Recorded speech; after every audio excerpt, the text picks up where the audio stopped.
balik lagi sama aku di sini dan kali ini kembali untuk kedua kalinya di Hopcast, Nathanael. Jadi hari ini Nathanael akan berbagi lebih banyak lagi story-nya yang akan menginspirasi kita semua. Dan kalau kamu misalnya nih belum pernah ngeliat Hopcast kita sama Nael yang pertama, aku kasih introduction lagi ya. Jadi Nael ini adalah juara Elemen 2023 dan tahun ini dia mewakili Indonesia di ajang Mr. World 2024 di Vietnam yang baru aja nih berlalu. Jadi dengan bangga aku perkenalkan Nael. Halo semuanya, apa kabar? Hari ini sesuai yang Kak Ingo udah perkenalkan, aku Nael. Salam kenal semuanya yang belum kenal. Ini sebenarnya sedikit kelanjutan dengan Hopcast yang aku sudah lakukan di beberapa bulan lalu, dan episode itu seperti berkelanjutan karena ada beberapa topik yang berhubungan sama yang akan kita bahas hari ini. Exactly. Dan kalau kamu nggak tahu ya, sekarang Nael ini adalah co-founder Hope Design, saudara-saudara. Nah, ini adalah sebuah program yang melibatkan Gen Z untuk mendukung individu berkebutuhan khusus. Tapi biar lebih jelasnya lagi, biar co-foundernya sendiri yang jelasin ya. So, go ahead, Nael. Oke, jadi simpelnya Hope Design ini kerjanya itu kita memberikan jasa untuk jasa kreatif seperti social media management, branding, company branding, dan hal-hal lainnya yang terkait kreatif dan content creating. Kenapa hal itu? Kenapa kita bekerja di hal itu? Karena trennya sekarang sedang hal itu. Trennya sekarang di industri kreatif sedang naik, dan kita sebagai anak muda yang tahu apa yang sedang terjadi di industri kreatif, kita cukup tahu apa yang harus kita catch up, apa yang harus kita rancang untuk bertumbuh di industri tersebut. Kita punya background yang sama juga, aku, Darin, dan Raihan yang membantu membangun Hope Design ini. Kita punya misi untuk semua revenue yang kita peroleh dari jasa-jasa ini, kita kembalikan lagi ke House of Hope untuk kembali lagi untuk memberdayakan teman-teman kita yang berkebutuhan khusus. Gitu. Noble man. Karena aku udah langsung keasikan, aku lupa loh. Semua narasumber kan harus kita kasih kertas untuk menuliskan hope-nya. Jadi sebelum kita lanjut, kita todong dulu apa sih harapan seorang Nael yang terbaru. Silakan Nael. Gak berasa ya udah beberapa bulan lalu nulis ini. Sekarang ini lagi.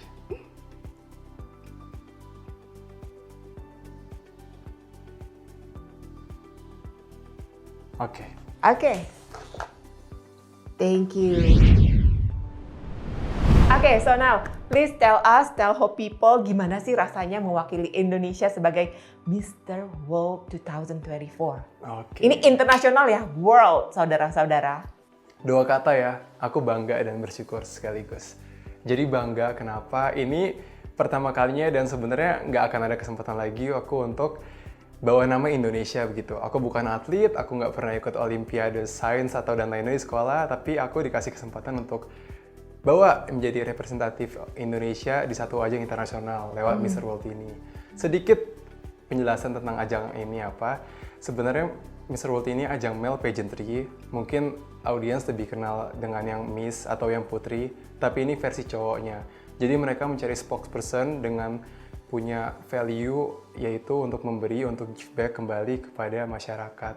Makanya slogannya Mr. atau Mr. World Organization itu Beauty with a Purpose. Jadi tidak hanya rupawan tidak hanya menjadi public figure, tapi punya purpose dalam hidupnya gitu melalui ajang ini. Satu kata bangga, satu kata bersyukur karena aku tuh rasa ini panggilan, bukan cita-cita aku, bukan target aku, bukan mimpi aku, bukan cita-cita aku dari kecil, tapi kesempatannya datang ke aku secara bertahap dan aku dibentuk banget di sini gitu loh. Dan sejalannya kesempatan ini berjalan, journey ini berjalan, banyak banget istilahnya apa ya, input, kesempatan, dan banyak pintu terbuka ke aku yang buat aku tuh bertumbuh hanya dalam waktu yang signifikan 2 tahun belakangan ini. Dari elemen, aku suarakan kalau keterbatasan itu bukanlah hambatan. Dan apa yang kita beri dari hati. Tunggu.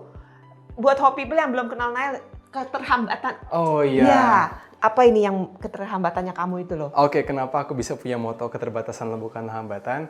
Itu karena aku lahir dengan penyakit mata, yaitu amblyopia di mata kanan aku, which made me only can look 5% ketika aku lahir di mata kanan. Jadi bisa secara langsung dibilang hampir buta.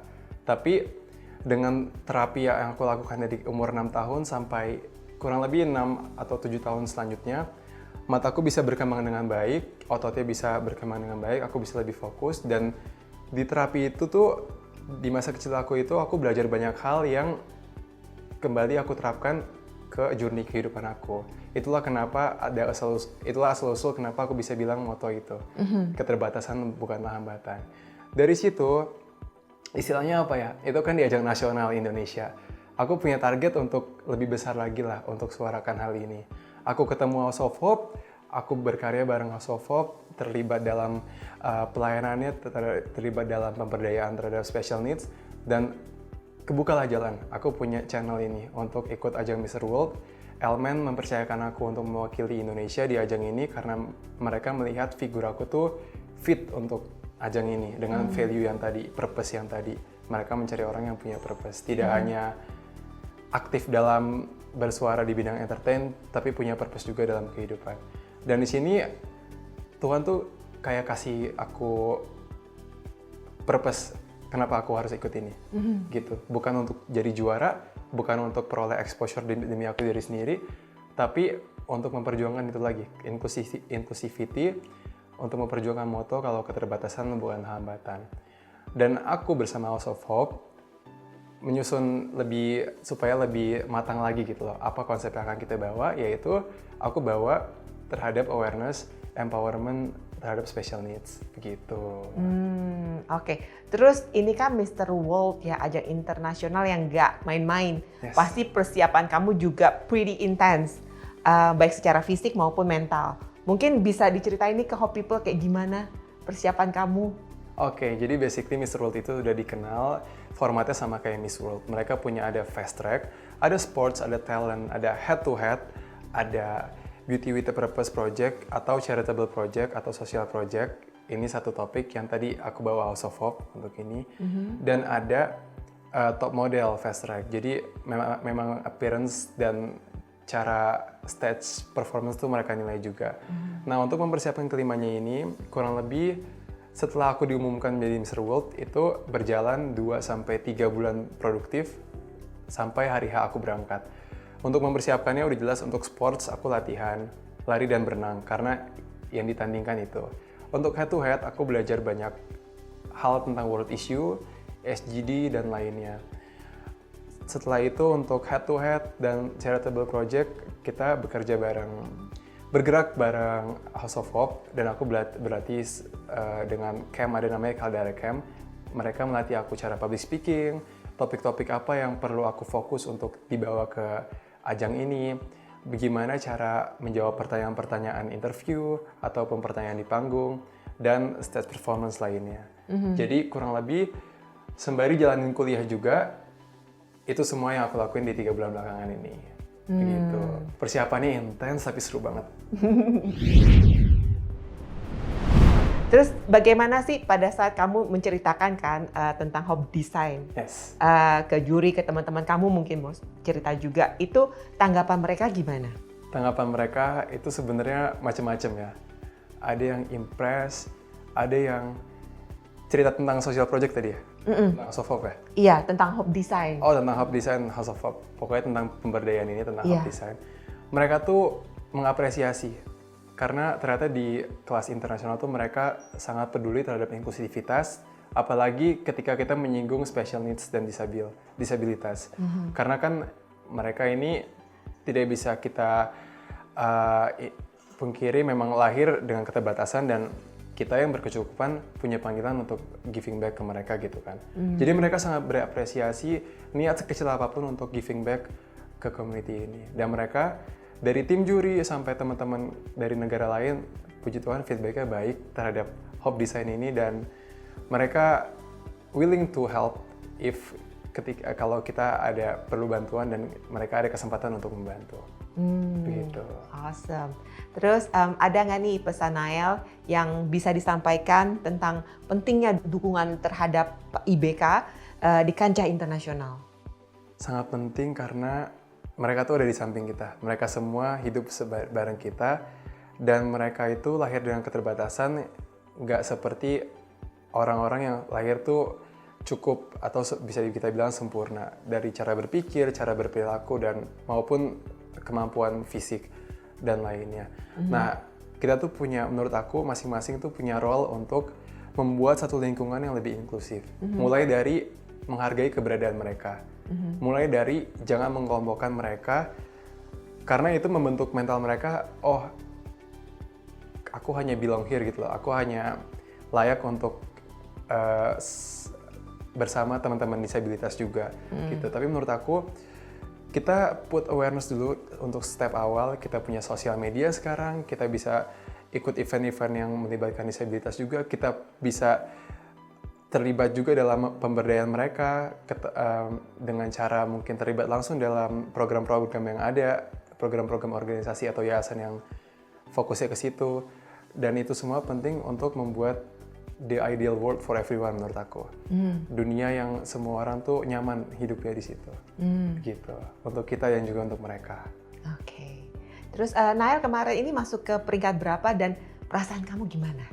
Jujur kalau peringkat akhir aku nggak dapet karena mereka dari 60 langsung top 20. Oke. Dan puji Tuhannya tapi karena tadi yang aku mention fast track itu 4 aku tembus kecuali top model. Dan memang kita nggak fokus ke situ lah. Karena kita fokus mau bawa inklusif dan di hal-hal yang aku rasa aku mampu untuk push, ya aku push di sports, head to head, talent dan juga social project tadi. Begitu. Jadi di keempat ini aku lolos semua puji Tuhan, tapi untuk peringkat di akhir aku belum rezeki aku gitu. Oke, tapi kamu tahu kamu sudah memberikan yang terbaik yang kamu bisa. Betul, dan misi kita kan bawa message inklusif itu. Iya. Gitu. Dan itu sudah tersampaikan. Puji Tuhan sudah tersampaikan. Awesome. Kalau aku tanya nih, pelajaran terbesar apa yang kamu dapat dari ajang kemarin? Sebenarnya banyak ya. Dari segi pertumbuhan mental, dari segi just be yourself and lean to God untuk setiap perjalanan hidup dan juga memanfaatkan segala kesempatan yang ada dengan baik. Tapi balik lagi bukan buat kita, tapi untuk giving back. Itu 3 itu sih.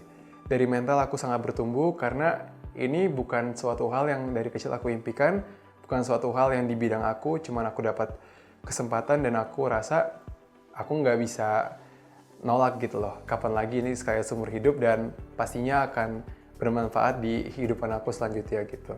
Jadi di umur 21 ini aku take risk itu, ambil resiko itu dan puji Tuhan aku mengalami banyak pertumbuhan mental.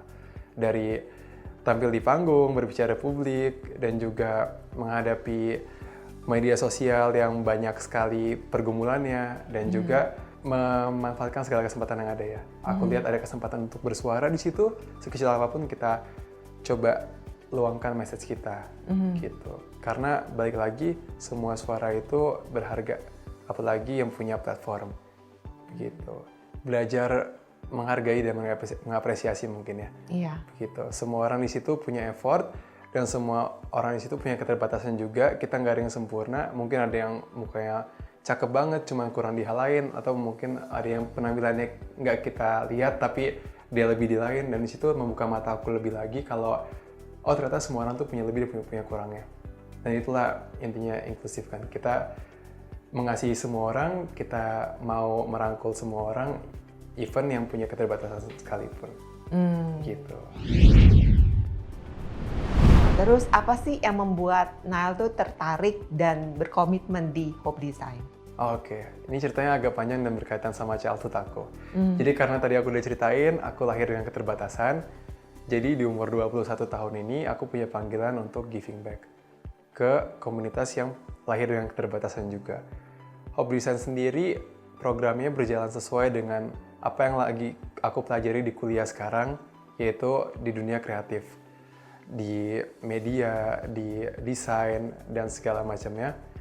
Dan aku rasa aku punya bekal dan aku punya hati untuk Hope Design ini, visi misi sejalan, dan aku rasa aku bisa menyalurkan apa yang aku punya ke mimpi aku untuk membantu untuk giving back ke komunitas teman-teman kita yang special needs di sini.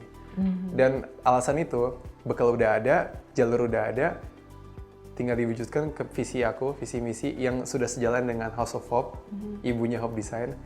Di situ aku rasa tunggu apa lagi selain untuk jalan, gitu. Oke, apakah kamu udah punya kayak, oke, Hope Design mau dibawa ke sini, kayak big goal-nya udah ada nih? Sebenarnya masih disusun, tapi perlahan aku dan teman-teman udah rancang dan udah set lah, begitu. Oke, dan menurut Nael sendiri apa sih tantangan terbesar yang dihadapi untuk ngajakin banyak Gen Z ya, Yes. Hope Design itu untuk ngajakin Gen Z biar lebih punya empathy mendukung IBK, mendukung yang inklusif program kayak gini. Tantangannya itu di awal untuk meningkatkan awareness-nya ketika kita menyuarakan ke mereka, karena Gen Z pada masa sekarang ngomongin data ya, masih banyak yang cenderung individual gitu, cenderung ingin asik dengan dunia sendiri. Untuk giving back itu nggak sebanyak itu jumlahnya, begitu. Dan untuk meningkatkan awareness mereka terhadap kesempatan untuk giving back, itu menurut aku perlu effort lebih. Karena masih banyak di pikiran anak-anak sekarang tuh, untuk giving back perlu aksi yang besar. Tapi menurut aku, mulai dari apa yang kita punya, mulai dari step kecil, yang nanti jadi besar. Karena balik lagi, giving back kan dari apa yang kita udah punya. Yang kita perlukan tuh cuma hati yang mau untuk melayani, untuk memberi. Gitu. Apa yang Nael harapkan dari dukungan yang lebih besar nih dari anak-anak muda bagi IBK melalui Hope Design? Sesimpel use di sosial media dan segala yang kita punya untuk meningkatkan awareness lagi. Kalau lewat Hope Design, tentunya menjadi klien. Karena dengan itu mereka berpartisipasi secara langsung dalam segi finansial untuk mendukung keberlangsungan pemberdayaan special needs di House of Hope melewat Hope Design. Jadi untuk teman-teman content creator atau yang mau jadi influencer atau mau grow sosial medianya, bisa cek Instagramnya Hope Design. Kita nyediain jasa untuk kalian yang nanti dananya, fundingnya, revenue-nya akan kita kembalikan ke House of Hope untuk operasional pemberdayaan special needs. Itu form secara langsungnya. Secara tidak langsungnya menurut aku ikut membantu dalam menghargai existence teman-teman berkebutuhan khusus sih. Gitu. Oke, waktu Hopecast yang sebelumnya aku pernah nanya, next Nael mau apa? Nah sekarang nih setelah Mr. World dan perjalanan bersama dengan Hope Design, apa rencana dan target Nael ke depannya? Oke. Karena mimpinya udah terwujud nih, puji Tuhan dikabulkan doanya ya. Berapa bulan lalu doa kita udah sampai nasional, pengen lebih luas lagi, skala internasional, di skala dunia. Dan aku harap dan aku yakin dengan ikutnya aku kemarin itu bisa berhasil bawa awareness, nggak cuma di Indonesia tapi di negara lain. Dan misi selanjutnya, balik lagi untuk giving back. Istilahnya aku udah tuntut ilmu, sekarang pulang, aku aplikasikan ke plan-plan aku selanjutnya. Gitu, melalui Hope Design, semoga Hope Design ini bisa besar dalam kedepannya dan dapat juga membentuk environment yang mendukung untuk House of Hope ini. Objektif utama aku sekarang di situ. Oke, dan rencana kamu nih untuk menginspirasi lebih banyak Gen Z supaya lebih aktif mendukung IBK apa? Step pertama pasti aku lihat sosial media, karena itu paling efektif untuk masa sekarang, dan aku lihat awareness tuh paling efektif ingat di sosial media, dan juga mungkin pergi ke beberapa universitas atau acara-acara untuk menyuarakan hal ini. Pokoknya mulai dari cara storytelling, karena apa yang relate tuh biasanya orang lebih dengar. Apa yang kita sudah alami, kita cerita, kedengarannya itu lebih tulus dan memang kita sudah alami gitu. Jadi mereka lebih mendengar. Aku akan mulai dari situ. Oke, dan kalau kamu perhatikan, ada perubahan nggak sih beberapa tahun terakhir dengan Gen Z kita, gimana mereka menerima IBK ini? Ada, dan menurut aku lumayan signifikan. Karena melihat beberapa teman-teman yang seumuran aku, ketika aku coba bahas soal special needs gitu ya, mereka tuh udah mulai tertarik untuk terlibat, untuk Nael, gue liat di Instagram lu tuh sering main bareng anak-anak special needs, ajak-ajak dong kalau ada lagi gitu. Kan mulai dari situ, nanti mungkin empati, simpati mereka terpanggil, nanti bukan tidak mungkin mereka ikut untuk memberdayakan gitu, ikut dalam prosesnya. Awalnya volunteer dulu gitu. Yes, kayak aku dulu begitu. Iya. Jadi apa nih harapan Nael untuk Gen Z dalam membangun masyarakat yang lebih inklusif dan ramah bagi IBK? Kita tuh bisa hidup di lingkungan yang sama dan supportive. Nggak ada di segmented lagi, special needs tuh excluded, terus kita Gen Z asik sendiri. Harapannya nanti terbentuk lingkungan yang inklusif tadi. Kita semua bisa hidup bersamaan dan tidak ada yang merasa terbebani di situ. Tidak ada yang merasa left out, tidak ada yang merasa tertinggal di situ. Oke, terakhir, apakah saran Nael untuk anak-anak muda, terutama Gen Z, yang ingin terlibat nih, tapi masih ragu-ragu, maju mundur, sebenarnya mereka mau ngedukung IBK. Jadi ada nggak saran kamu supaya mereka jangan ragu lagi? Jangan pernah berpikir it is too early to giving back. Kadang hambatannya di situ. Kita ngerasa kita belum punya apa-apa, kita belum punya harta, kita belum punya pengalaman untuk ikut serta, untuk turut berbagi. Tapi yang diperlukan dalam dunia pelayanan atau mendukung topik seperti ini itu hati yang mau melayani aja. Gitu. Jadi selagi kamu ada kemauan, ada hati untuk ini, go. Nanti persoalan punya materi atau enggak, punya pengalaman atau enggak itu mengikuti. Begitu. Karena mulai dari situ, nanti ketika kita udah ngerasain, kita tahu apa yang mereka special needs teman-teman kita struggling, dan kita tuh terbentuk empatinya. Oh ternyata gue tuh bersyukur loh hari-hari bisa begini. Ketika melihat mereka, bukan untuk membandingkan, tapi kita juga terpanggil untuk ikut care bersama mereka gitu. Tipsnya pokoknya mulai dari langkah kecil aja, karena kita semua punya kesempatan untuk itu. Oke, untuk Hope People nih, kalau misalnya kalian pingin mensupport atau ingin lebih tahu lagi tentang Hope Design, bisa dapat informasinya bagaimana nih Nael? Bisa di Instagram Hope Design atau House of Hope, dan juga bisa ke websitenya House of Hope. Gitu. Mungkin yang pengen tahu dulu ibunya gitu ya, apa sih, bisa cari tahu dulu tentang House of Hope, dan di situ nanti ada subdivision yaitu Hope Design. Oke, yang dilakukan atau service yang diberikan oleh Hope Design tuh mencakup apa aja?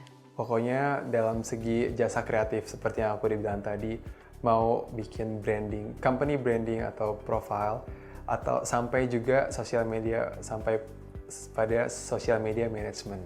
Begitu, karena yang sekarang sedang naik nih, kita misalnya buka usaha UMKM, ingin meningkatkan usahanya lewat online gitu ya, lewat media sosial, kita bisa membantu di situ.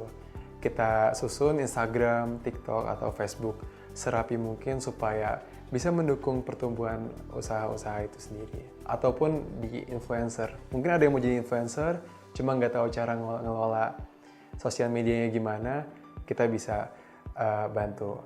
Dan satu nilai spesial, tujuan jangka panjang kita tuh akan melibatkan juga teman-teman special needs kita dari House of Hope untuk ikut bekerja bareng kita.